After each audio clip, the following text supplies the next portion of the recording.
जय हिंद दोस्तों, मैं अंकित पांडे। मेरा YouTube channel AP maths vision,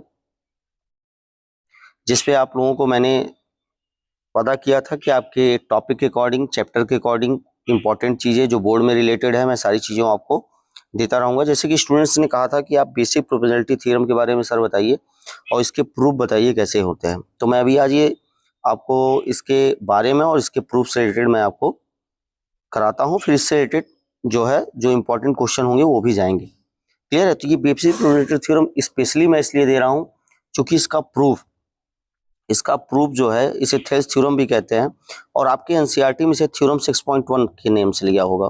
theorem 6.1 ये स्टूडेंट्स इतना इंपॉर्टेंट है, डायरेक्टली एग्जाम में इसके प्रूफ पूछे जाते हैं। इसलिए मैं इसे स्टार्ट करता हूं और आज मैं आप लोगों को इसको प्रूफ के बारे में बताऊंगा। चलिए देखिए, इंट्रोडक्शन का कॉन्सेप्ट देखते हैं। हिस्ट्री देखिए, इसको थेल्स ऑफ मिलेटस, मतलब थेल्स ने जो मिलेटस के थेल्स थे उन्होंने इसके बारे में बताया था, और ये widely known as Thales theorem के नाम से भी जानते हैं इसको। कोर ज्योमेट्रिकल प्रिंसिपल ये है इसमें कि जो साइड्स होते हैं वो प्रोपोर्शनल होते हैं, रिलेशनशिप होते हैं। अगर कोई ट्रायंगल है स्टूडेंट्स, इस चीज को समझिएगा ध्यान से।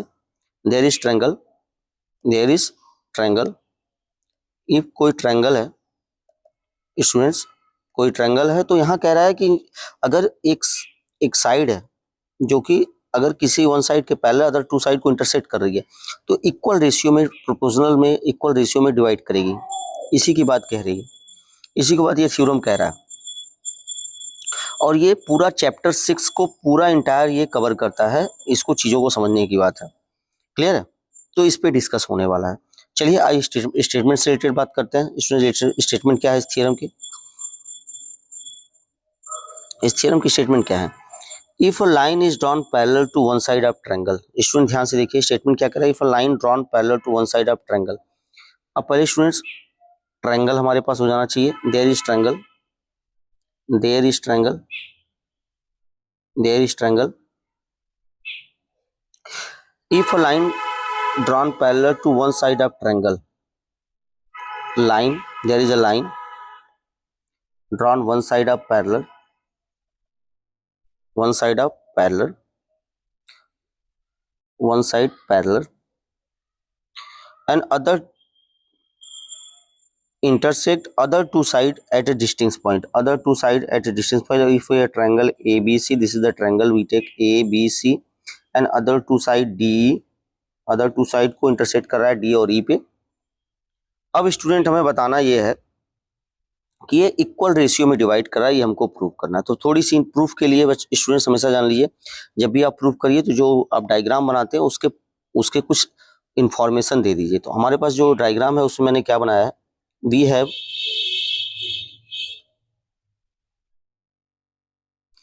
Have a triangle ABC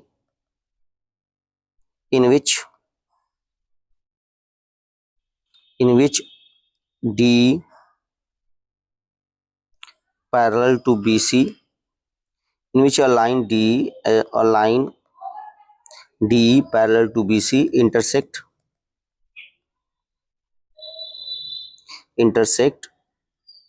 AB and AC at D and E respectively.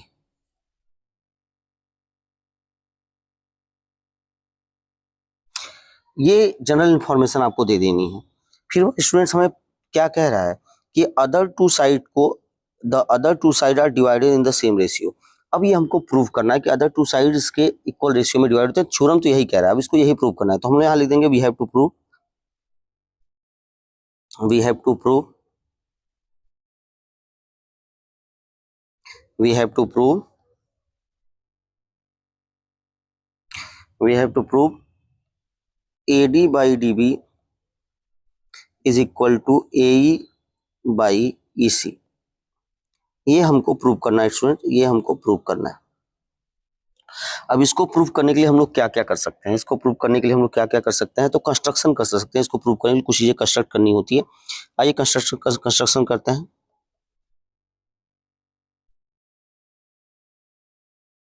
Construction में क्या कर सकते हैं student?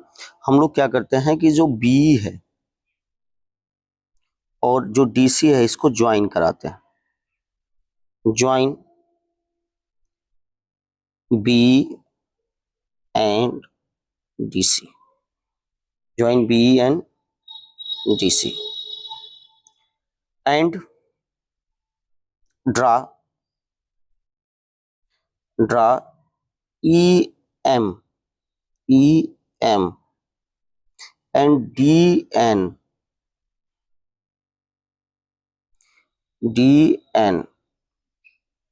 EM, draw EM perpendicular to AB and DN perpendicular to AC। ये हम लोग ड्रा कर देंगे, ये कंस्ट्रक्शन कर देंगे। अब स्टूडेंट प्रूफ की बात करते हैं। मैं आपको विदाउट डिले प्रूफ पे लेके चलता हूँ। आगे बढ़ते हैं स्टूडेंट, लेते हैं proof.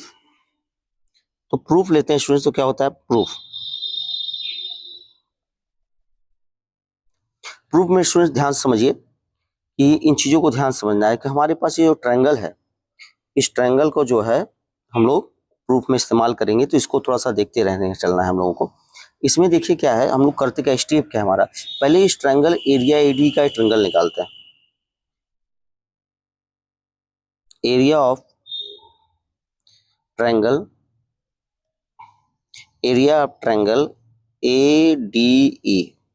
Generally students area of triangle ADE क्या होगा, एरिया ऑफ ट्रायंगल ADE क्या होगा, 1/2 half base AD and perpendicular height EM, AD base AD and height EM, this is equation 1।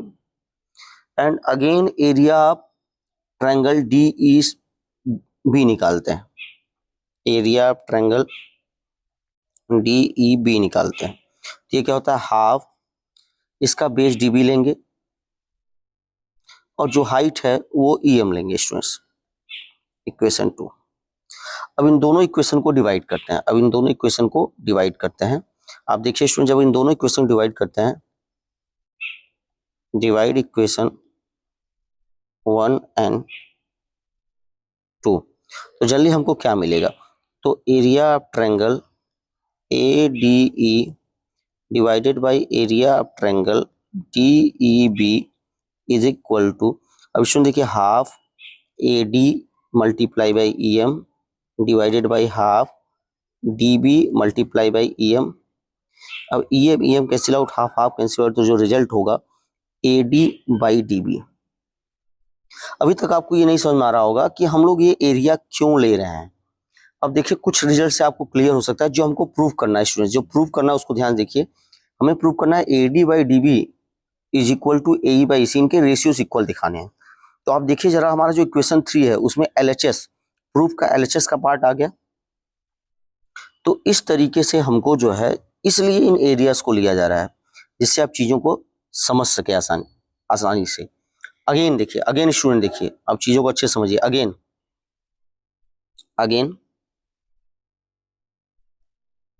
Area of triangle ADE, again area of triangle ADE अगर हम लोग लेते हैं students, तो अब यहाँ बेस AE लेंगे, और जो डिस्टेंस होगा वो DN लेंगे। बेस AE लेंगे और डिस्टेंस DN लेंगे, हाइट DN लेंगे। तो half base AE and height DN, equation 4। अब आइए स्टूडेंट देखते हैं अगेन एरिया अब इस ट्रायंगल का लेंगे। देखिए स्टूडेंट्स, DEC, ध्यान से देखिएगा किस ट्रायंगल की बात कर रहे हैं, DEC। मैं कलर अगर थोड़ा सा चेंज कर दूं तो आप शायद और अच्छे समझ आएंगे। DEC, ये ट्रायंगल, अब इस ट्रायंगल का हम लोग एरिया लेने वाले हैं। इस ट्रायंगल का अगर स्टूडेंट एरिया लेते हैं तो क्या मिलने वाला है, इस ट्रायंगल का अगर एरिया वो लेते हैं तो क्या मिलने वाला है, ध्यान से देखिए। Area triangle DEC is equal to हो जाएगा स्टूडेंट हाफ। अब DCE में देखिए, DCE में हम लोग जो बेस लेंगे बेस लेंगे वो ईसी लेंगे और हाइट हमारा बाहर हो जाएगा ये डीएन, हाइट हमारा बाहर हो जाएगा डीएन। बेस क्या लेंगे, ईसी लेंगे और जो हाइट है वो डीएन हो जाएगा। ये इक्वेशन हो जाएगा 5। अब divide equation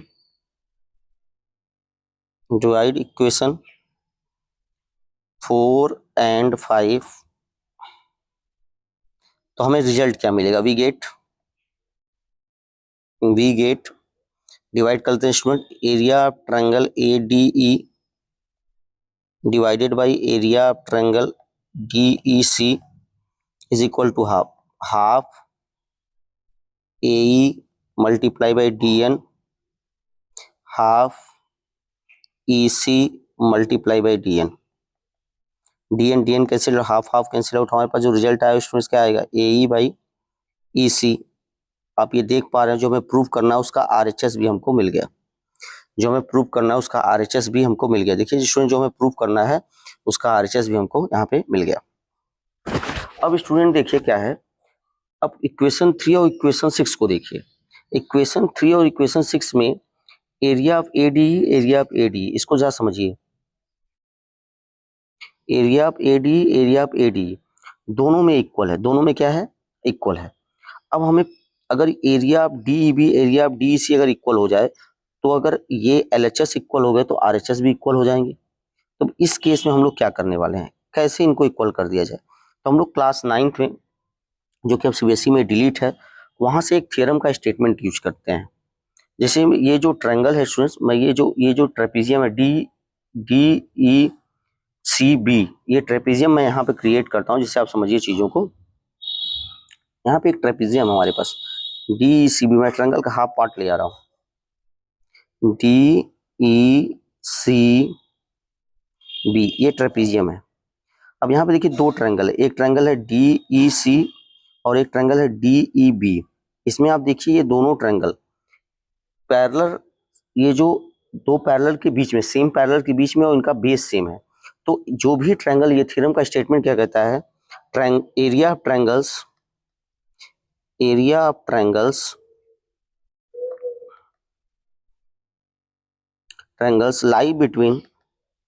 lie between same parallel D parallel to BC and having same base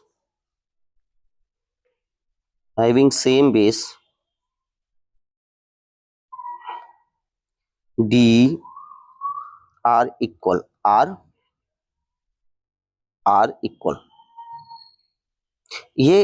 ये हम लोग जानते हैं स्टूडेंट, ये स्टेटमेंट मैं डायरेक्टली यूज कर रहा हूँ। ये क्लास 9th में थ्योरम था कि अगर एक सेम पैरेलल के बीच में और सेम बेस के साथ अगर कोई ट्रायंगल है तो एरिया में इक्वल होते हैं। तो अगर स्टूडेंट समझिए ध्यान से, अगर मैं इसको तुम्हें आपको एक्सप्लेन करूँ तो ये देखिए, ये जो ट्रायंगल है ये भी इन्हीं पैरेलल के बीच में, ये जो ट्रायंगल है ये भी इन्हीं पैरेलल के बीच में, और दोनों बेस डी सेम है। ये थ्योरम है, ये क्या है, थ्योरम है स्टूडेंट, जो कि ऑलरेडी आपको जो है 9th में है, जो कि अब सिलेबस में नहीं रहा तो इसलिए हम लोग पढ़ नहीं रहे। Area of triangle related to parallelogram करके पहले चैप्टर हुआ करता था, उसमें है, अब ये नहीं है।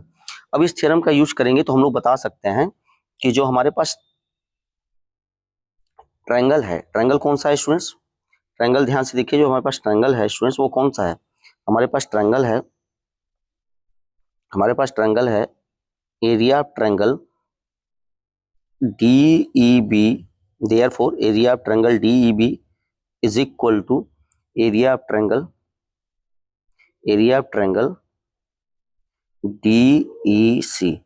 अब देखिए क्या हो गया स्टूडेंट्स, यहाँ पे जो एरिया ऑफ DCE है और यहाँ पे जो एरिया ऑफ ट्रायंगल DEB है, दोनों इक्वल हो गए। अब AD इक्वल था, इसका मतलब हम लोग कह सकते हैं, इम्प्लाइज दैट हम लोग कह सकते हैं कि area of triangle AD divided by area of triangle DEB equal होगा area of triangle AD divided by area of triangle DEC। अब देखिए इक्वेशन 3 और 6, फ्रॉम इक्वेशन 3 एंड 6, 3 और 6 का यूज करेंगे स्टूडेंट्स, आपको क्या मिलेगा? देखिए 3 में इस रिजल्ट के इक्वल में क्या आया है हमारे पास, AD/DB आया है, और 6 में इस रिजल्ट के इन रेशियो के इक्वल में क्या है, AE/EC है। अगर ये दोनों इक्वल हैं तो ये दोनों भी इक्वल होंगे। और यूक्लिड सर भी कहते हैं अगर two thing equal to same they equal to one another, उनका एग्जाम है, ये एग्जाम फर्स्ट है उनका। तो चलिए उनका एग्जाम यूज कर लेते हैं यूक्लिड सर का। AD/DB is equal to AE/EC, hence proof ये इसका प्रूफ है स्टूडेंट्स। तो अब इसको समझ लीजिए अच्छे से, और चीज़ों को अच्छे से समझिए, देखिए, और इसको फिर से प्रूव करके इसका स्टेटमेंट बेस आप इसका आंसर लिख लीजिए। ये जनरली 5 मार्क्स में स्टूडेंट्स आता है, तो आप इसको प्रूव कर लीजिए। ये 5 मार्क्स में आता है, 5 मार्क्स में। तो प्लीज़ आप इसे बहुत केयरफुली तैयार कर लीजिए। तो चलिए एक बार मैं आपको समझा देता हूं कि हम लोग बेसिक प्रोबेबिलिटी थ्योरम क्लास 10 से पढ़ने वाले हैं। इसका स्टेटमेंट्स आप देख लीजिए। If a line drawn parallel to one side of triangle intersect other two side in distance point, then other two side are divided in the same ratio. उसके लिए हमने एक ट्रायंगल कंसीडर किया, फिर इस तरीके से हमने कंस्ट्रक्शन किए, कंस्ट्रक्शन करके फिर हमने एरिया ऑफ ट्रायंगल लिए। फिर देखो इक्वेशन 1 इक्वेशन 2, फिर इसको डिवाइड किया, फिर हमें एक वन साइड मिल गया, जो हमें प्रूव करना है उसका LHS मिल गया। इसी तरह फिर अगेन एरिया ट्रायंगल्स लिए, फिर LHS मिल गया। फिर हमने इस थ्योरम का यूज किया, इसके स्टेटमेंट्स को यूज करके हमने इसको सॉल्व किया। इस तरीके से ये प्रूफ हो गया आपका। तो स्टूडेंट्स आप इसको अच्छे से देखिए, समझिए और कमेंट में अपनी राय दीजिए। आपको चीज़ें अच्छी लगे तो सब्सक्राइब भी करिए। जय हिंद।